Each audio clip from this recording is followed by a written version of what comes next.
Hi guys, it's Rob Flux here and Tony Meredith from Property Developer Network, and we're here talking about the upcoming Psychology of Property Development event. It's a two-day event like none other. We're going to take you through a variety of property development principles, but we're also going to take you through the mindset required to win. Things such as understanding what your values are, how you interact with other people, how you can overcome the limiting beliefs that you've got for yourself, and also setting some goals to ensure that you can achieve whatever it is that you want out of your life and your property development journey.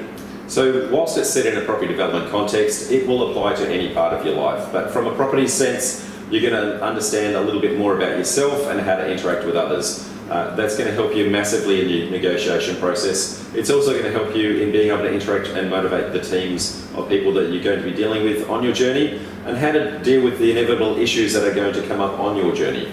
So that said, if you'd like to join us for 2 days of fun and learning, we would love to see you there.